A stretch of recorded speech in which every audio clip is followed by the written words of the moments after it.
राळेगाव तहसीलदार action मोडवर, रेती तस्करांचे दणाणले धाबे।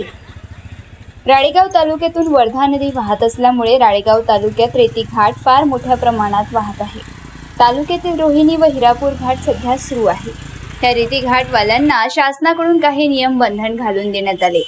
सूर्योदय ते सूर्यास्तापर्यंत रेती घाट चालवण्याचे नियम असताना सदर घाटवाले हे रात्रंदिवस नदीपात्रातून रेतीचा उपसा फार मोठ्या प्रमाणात करत आहे व एकाच रायडिंगवर तीन ट्रिपा मारण्यात येत असल्याने शासनाचा महसूल सुद्धा बुडत आहे।